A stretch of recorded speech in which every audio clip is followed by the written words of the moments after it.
अस्सलाम वालेकुम। I am Muzammil. Welcome to pharma. आज का जो हमारा लेक्चर है वो है पिट्यूटरी ग्लैंड। बेसिकली यहाँ पे हम ना देखेंगे फंक्शन ऑफ पिट्यूटरी ग्लैंड या फिजियोलॉजी ऑफ पिट्यूटरी ग्लैंड। तो अगर इसको आपने समझ लेना है इसको आपको इसकी फंक्शनल एनाटमी जो आनी चाहिए, तो उसका लिंक भी आपको जो है ना डिस्क्रिप्शन में प्लेलिस्ट मौजूद है, वहाँ से आप ले सकते हैं।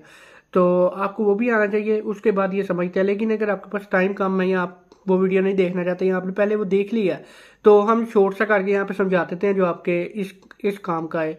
लेकिन अगर आप सारे लेते हैं आपको अच्छे से समझ आएगी। ये बस हमने एक ओवरव्यू देना है।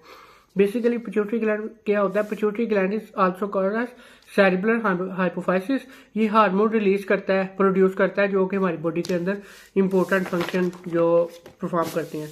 इसके जो स्ट्रक्चर के अंदर तीन पार्ट्स है, एक एंटीरियर लोब, पोस्टीरियर लोब और मीडियन लोब। यहाँ पे मेनली हमने फंक्शन डिस्कस करने हैं एंटीरियर लोब के, पोस्टीरियर लोब के, क्योंकि जो मीडियन लोब है ना, ये हमारी ह्यूमन में इसका कोई इतना खास रोल नहीं है, इसलिए हमने इसको डिस्कस नहीं करना। एंटीरियर लोब से बेसिकली दो हार्मोन रिलीज होते, 6 हार्मोन रिलीज होते हैं। पोस्टीरियर लोब से दो हार्मोन रिलीज होते हैं और मीडियन से एक हार्मोन रिलीज होता है। अब ये हार्मोन रिलीज हम देख सकते हैं। पोस्टीरियर लोब से ना दो हार्मोन रिलीज होते हैं, ऑक्सीटोसिन एंटीडाययूरेटिक, मीडियन से मिलानोसाइड स्टिमुलेटिंग हार्मोन, और एंटीरियर से 6 होते हैं, thyroid stimulating hormone, adrenocorticotropic hormone, follicle stimulating hormone, luteal hormone, prolactin और ग्रोथ हार्मोन, जिसको हम सोमैटोट्रोपिन हार्मोन भी कहते हैं।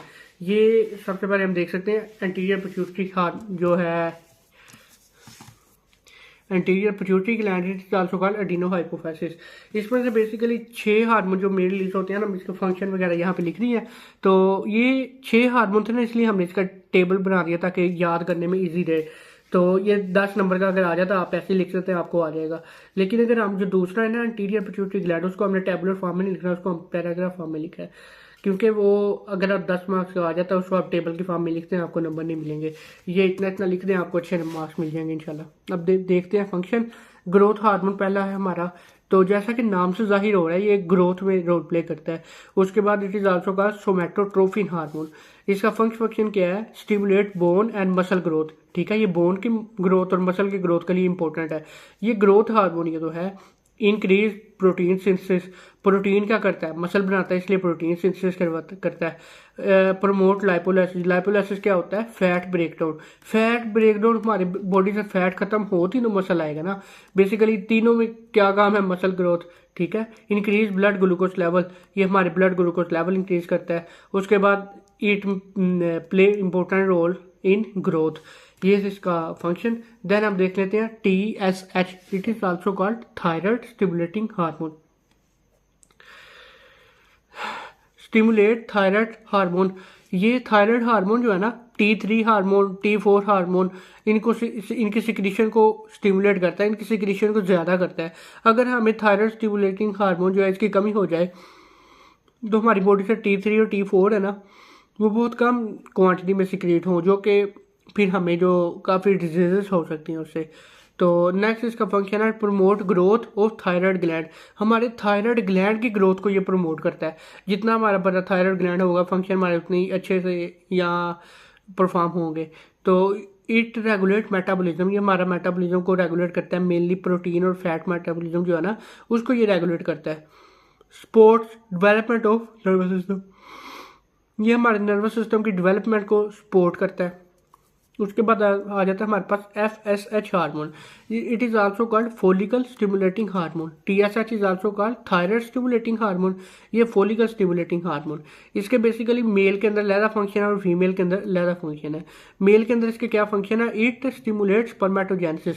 स्पर्मेटोजेनेसिस जो है ना, स्पर्म प्रोडक्शन को कहते हैं। इसकी अगर डेफिनेशन आपको बताई जाए, it is a process of production of sperm in man, only in man. ये वुमन के अंदर नहीं होता। तो ये जो है ना स्पर्मेटोजेनेसिस का ये टर्म आपने याद रखनी है कि ये स्पर्म के बनने के अमल को या प्रोडक्शन के प्रोसेस को हम कहते हैं स्पर्मेटोजेनेसिस। इसके बाद it's post Sertoli cell function. Sertoli cell होते हैं हमारी बॉडी के अंदर, उसके फंक्शन जो है ना, मेन रिप्रोडक्टिव सिस्टम के जितने फंक्शन है वही आ जाते हैं। तो उसको परफॉर्म करता है, तो उसको सपोर्ट करता है बल्कि। देन हमारे पास आ जाता है इन फीमेल। फीमेल के अंदर क्या है? It stimulate ovarian follicle growth. हमारी ओवरी से जो फोलिकल निकलते हैं ना, उसकी ग्रोथ को, उसकी प्रोडक्शन को, उसको कंट्रोल करता है, उसको स्टिमुलेट करता है, उसको नॉर्मल करके रखता है। एफएसएच का एक और फंक्शन है, प्रमोट एस्ट्रोजन सिक्रेशन। फीमेल के अंदर ना इसने एस्ट्रोजन जो हार्मोन है ना उसको सिक्रेट करना है। एस्ट्रोजन हार्मोन जितना रिलीज होगा उतना ही हमारा फॉलिकल जो अच्छा होगा, उतना ही जो हमारी जो फीमेल्स हैं उनके अंदर एग निकलता है, ओवा निकलता है, वही उतनी स्पीड से और उतनी जल्दी निकलेगा। देन आ जाता है हमारे पास एलएच हार्मोन, जो हम जिसको कहते हैं ल्यूटिनाइज हार्मोन। तो इसके बेसिकली मेन फंक्शन ये है कि ये हमारे ये लीडिंग सेल है ना, जो उनको कहते हैं कि टेस्टोस्टेरोन प्रोड्यूस करो। ये हमारे लीडिंग सेल ही टेस्टोस्टेरोन जो बनाते हैं उसको स्टिमुलेट कर देते हैं हमारे लीडिंग सेल को। लीडिंग सेल फिर हमारे स्टिमुलेट होने के बाद बेसिकली स्टिमुलेट होता है ये प्रमोट करना, ज़्यादा करना। जब उसकी हेल्प करते हैं ना लीडिंग सेल की, वो टेस्टोस्टेरोन बनाता है। देन आया था हमारे पास sport development of male secondary character. जो कौन से हो सकते हैं, ये बियर्ड हो सकती है, मेल वॉइस वगैरह हो सकती है, ऐसी चीज़ें हो सकती हैं। इट्स ट्रिगर ओवुलेशन, ओवुलेशन को ट्रिगर करती है। बेसिकली ये फर्स्ट तो जो है ना ये इन मेल से और ये इन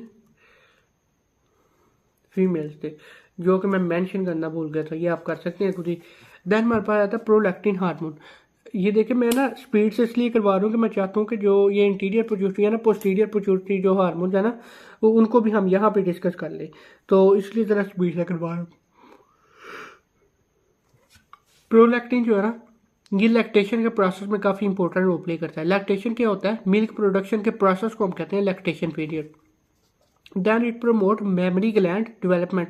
मेमरी ग्लैंड जो होते हैं ब्रेस्ट के अंदर होते हैं, ये मिल्क की प्रोडक्शन में हेल्प करते हैं। It can suppress ovulation. तो जब हमारी लैक्टेशन पीरियड स्टार्ट होना था, बेबी की पैदाइश होनी है या हो रही होनी है, ठीक है, या प्रेगनेंसी स्टार्ट हो जाएंगी, तो उस टाइम में ना ये ओवुलेशन को या सप्रेस कर देता है, पीरियड वगैरह को सप्रेस कर देता है। इट सपोर्ट इम्यून रेगुलेशन, जो इम्यून रेगुलेशन है उसको सपोर्ट करता है। देन हमारे पास आ जाता है लास्ट एडिनोकोर्टिकोट्रोपिक हार्मोन। इसका फर्स्ट फंक्शन क्या है, it stimulate the release of cortisol from adrenal cortex. ठीक है, जितना भी कोर्टिसोल रिलीज होगा ना ये एडर्नल कोर्टेक्स है, ये कंट्रोल करता है। कोर्टिसोल का क्या फंक्शन है, इसने टेस्टोस्टेरोन एस्ट्रोजन प्रोजेस्टेरोन हार्मोन बनाना है, उसमें कन्वर्ट हो जाना है, तो उसको कंट्रोल करता है ये। Then it support adrenal growth, adrenal gland की ग्रोथ है ना उसको सपोर्ट करता है। तो then help in respond to stress. Stress जब हमें होगा ना, या एनजाइटी वगैरह होगी, डिप्रेशन वगैरह होगा, उस तब हमारे पास एडिनोकोर्टिक हार्मोन रिलीज होगा। इट हेल्प इन मेटाबॉलिज्म, ये मेनली प्रोटीन मेटाबॉलिज्म के अंदर इंपॉर्टेंट रोल प्ले करता है। ये तो हमारे फंक्शन जो एंटीरियर पिट्यूटरी के। देन अब हम देखते हैं what is posterior pituitary, it's hormone release and function of its hormone. So let's start what is posterior pituitary. Posterior pituitary is a small portion of pituitary gland. It is also called neurohypophysis. It is mainly composed of two parts, pars nervosa और infundibular stalk. Pars nervosa is the largest part where hormone store, यहाँ पे सारे hormone जो वगैरह जो है ना store हो जाते हैं। और इन्फंडिबुलर स्टॉक में क्या होता है, ये हाइपोथैलेमस के साथ हमारा एक कनेक्शन है, जो पिट्यूटरी ग्लैंड का हाइपोथैलेमस के दरमियान एक कनेक्शन है जो नर्व फाइबर से बना होता है। देन हम देख लेते हैं इसके हार्मोन्स। मेनली ये ना दो हार्मोन रिलीज करते हैं, एक ऑक्सीटोसिन और एक है एंटी डाययूरेटिक हार्मोन। जो एक्सिटोसिन और एंटी डाययूरेटिक हार्मोन है ना, दोनों के दोनों ये कहाँ से रिलीज होते हैं, हाइपोथैलेमस से रिलीज होते हैं और स्टोर कहाँ हो जाते हैं, पोस्टीरियर पिट्यूटरी ग्लैंड से। हाइपोथैलेमस से ये रिलीज होकर कहाँ चले जाते हैं, पोस्टीरियर पिट्यूटरी ग्लैंड में, वहाँ ये स्टोर हो जाते हैं। देन हमारे पास आता है both of them are non peptide, दोनों नॉन पेप्टाइड है एंड कंसिस्टिंग ऑफ 9 हार्मोन्स। यहाँ सॉरी हार्मोन नहीं आता, यहाँ पे आता है अमाइनो एसिड्स कंसिस्टिंग ऑफ, दोनों नॉन पेप्टाइड और दोनों के दोनों जो 9 अमाइनो एसिड जो होल्ड करते हैं। देन हम देख लेते हैं इसके फंक्शन ऑफ ऑक्सीटोसिन। इसके मेनली 4 फंक्शन है। पहले मैं आपको उनका पॉइंट बता दूं। एक है लैक्टेशन, दूसरा हमारे पास आ जाता है चाइल्ड बर्थ, तीसरा कडल हार्मोन, ये आपको नहीं समझ लग रही होगी, अभी आपको बता देते हैं, आपको समझ लग जाएगी। देन आया था हमारे पास मेमोरी या लर्निंग।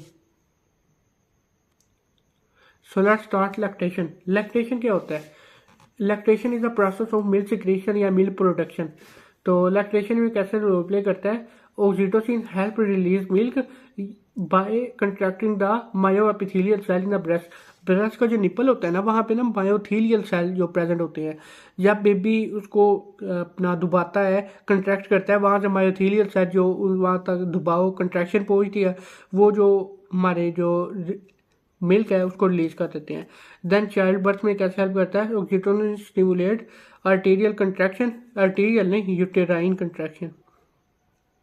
यूट्राइन कंट्रैक्शन, जब uterine contraction during child birth हमारी जो यूट्राइन कंट्रैक्शन हो जाएगी, उससे क्या होगा, बेबी इजीली डिलीवरी का टाइम जो यूरेटस है ना, ये या यूटेरस से, तो ये बाहर आ जाएगा वजाइना के थ्रू।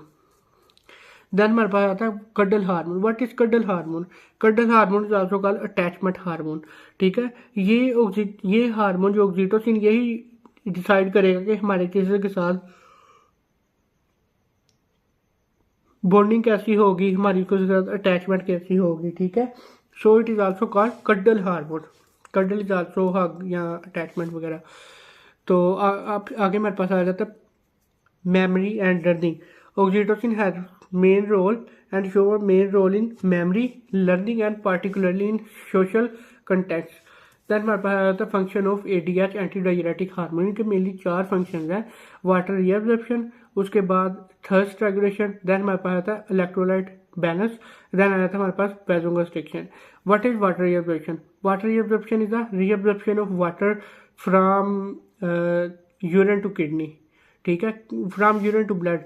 हमारी जो यूरिन के अंदर जितनी भी अब्जॉर्प्शन होगी थी, हमारी बॉडी ने उसको रीअब्जॉर्ब करना है और हमारे जो इर्द गिर्द जो है वो यहाँ हमारे ब्लड में सिक्रेट करवा देना है। देन आया था thirst regulation. ADH help to regulate thirst by stimulating the sensation of when blood volume is low. ठीक है, जब ये सेंसेशन इंक्रीज करता है, जब हमारे पास ब्लड वॉल्यूम जो है लो हो जाता है। देन हमारे पास आता है electrolyte balance. It help to regulate electrolyte balance. Then हमारे पास आता है वैसोकंस्ट्रिक्शन।